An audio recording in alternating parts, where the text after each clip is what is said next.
In the previous couple of videos, we were looking at string manipulation. Often you're going to be working also with dates and times in your application. And so in this video, what I want to do is look at the basics of working with the DateTime class, how to construct a new DateTime, how to do DateTime math, how to format the DateTime and to be represented as different in different formats and strings and so forth. So let's start off with just a very simple example. What I want to do first is get our console.readline here so we can see our results.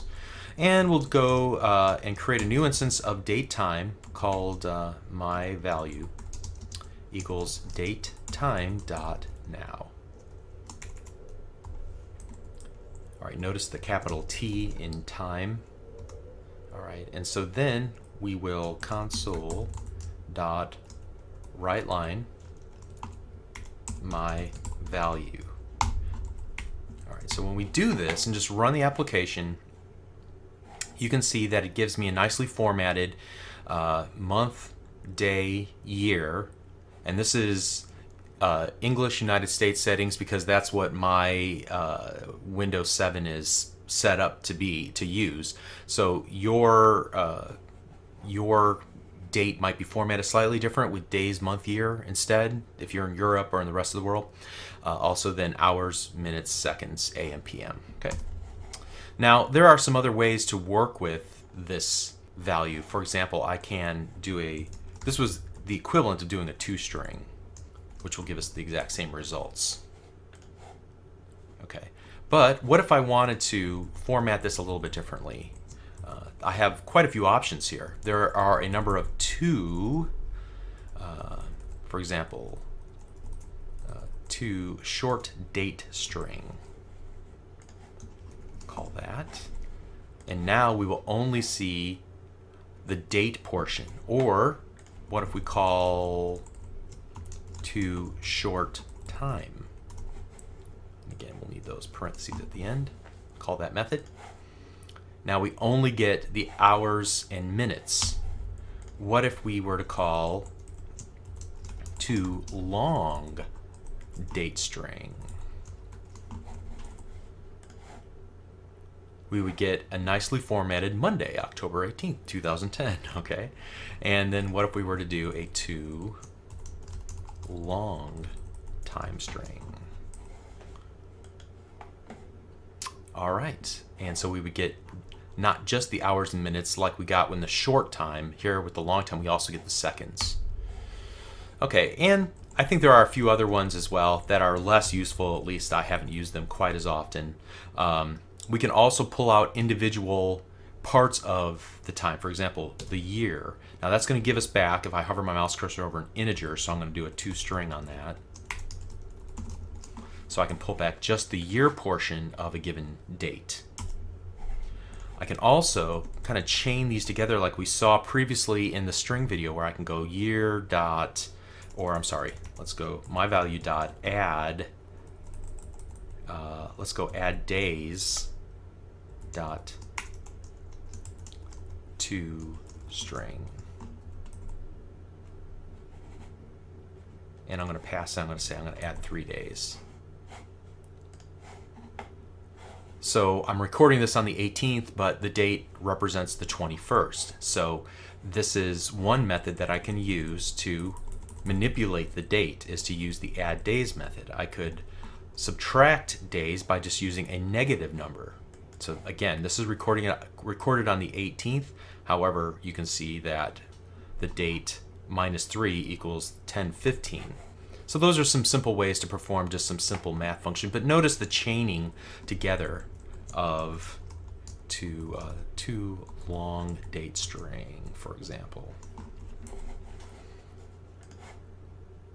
And then what if I were to do add days dot add minutes, 30, add hours, 10.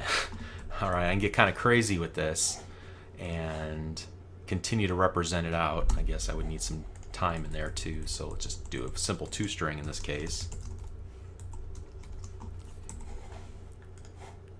And the notion again is just the chaining together of all of these methods. As long as it returns a date time, and this returns a date time, and this returns a date time, and this returns a date time, you can continue to chain them together.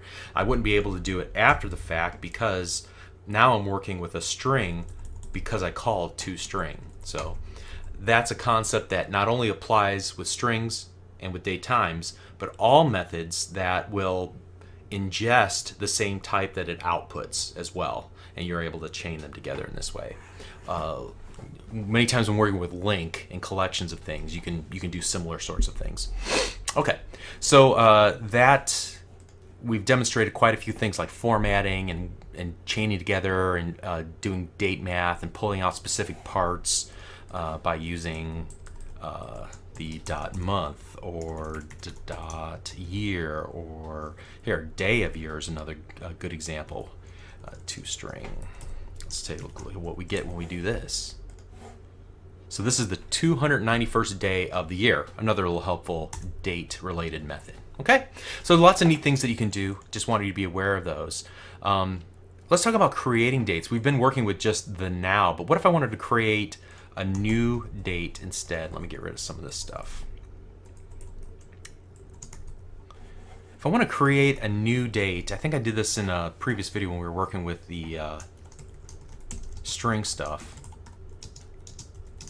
So I'm going to go new date time, and then there are a number of ways to create a new instance, but it basically boils down to inputting the year, the month, and the day, and then we could continue to go on from there and choose a new overloaded version, the hour. Let's go 1, 1, and 1.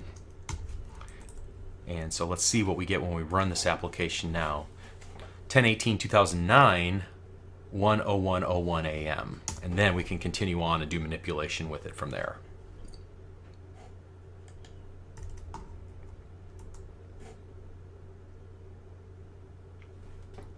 Let me try one other thing here. What if I have a string and I need to convert it into a date time? I think you can do this. Datetime.parse or try parse. Let's just do parse for starters. And so then we'll go 10/15/2010. Let's see what we get back from that. Okay, so we get midnight on 10/15/2010. Now, what is the try parse? Well, that's interesting because you don't really know always what the value is that you're getting in a string. It could come out to represent a perfectly formed date, but it might not. It might be off just a little bit. Maybe whatever program wrote that to a file that you're parsing through, or whatever user inputted it, didn't do a very clean job. And so you can't always trust data, input data, especially if a user is manually writing in. Can't always trust it from other systems because they may represent a date differently from what the .NET framework is expecting to see when you're doing this. So what can you do in that case? You can do a try parse. So this is how I would do a try parse.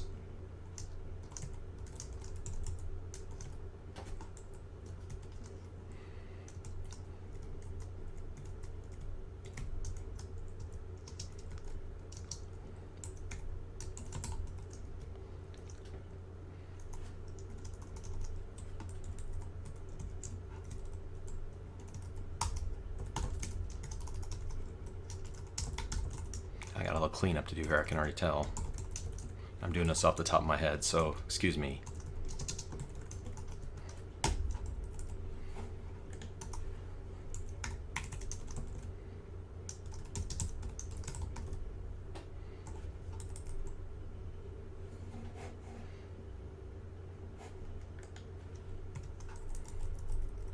There we go. Okay, so let's look at what this is going to do. It's going to try and parse out this string. If it's successful, it's going to do two things. It's going to assign this my value to the date version of this string, and then it's going to execute anything in this code block. But if it cannot parse out, and we'll make sure this happens in the next example, we'll booby trap it so that it doesn't work. It'll then not assign that value to the date, and then we can handle that and say, hey, this isn't a real date. Okay, so let's run the application.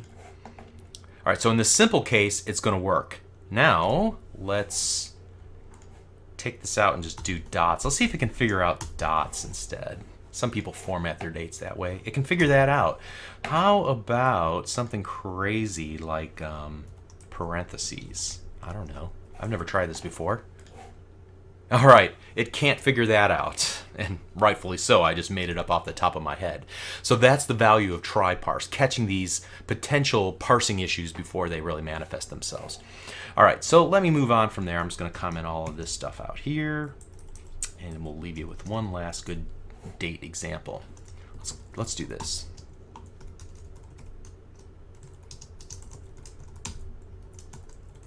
Go ahead and go this route. And yes, that is my birthday.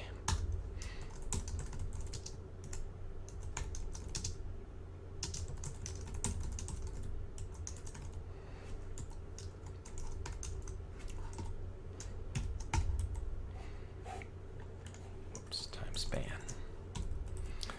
Okay.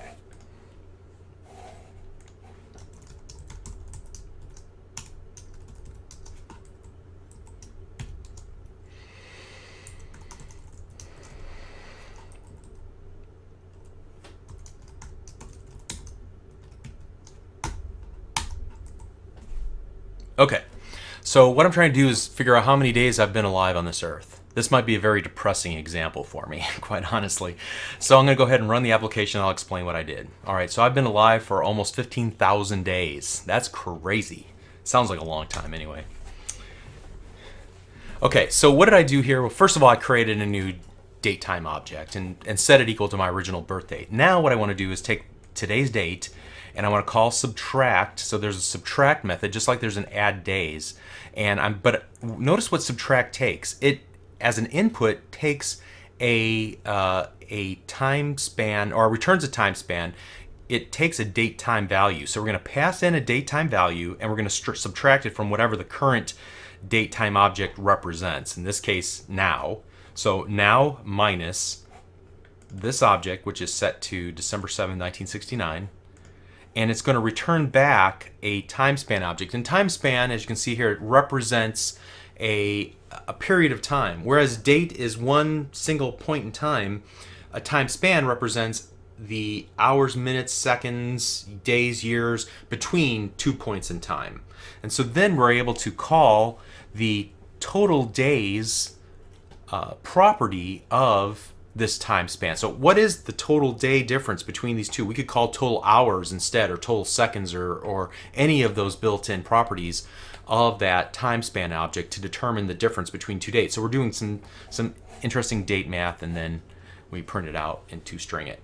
So at any rate, hopefully, this combination of examples here will give you enough information that you'll see what's possible when working with specific dates, parsing through dates, and then also doing some date math in a number of different ways, whether working with a date time object using add days, add minutes, add seconds, or using the subtract method or the add method to return back a time span that we can then parse out days, months, years, or whatever the case might be that have elapsed between two periods in time. Okay, so I think there's only one or two topics left for day 10, and then we'll be done with the Core 1 series. Congratulations for hanging in there just a little bit more, and we'll see you in the next video. Thank you.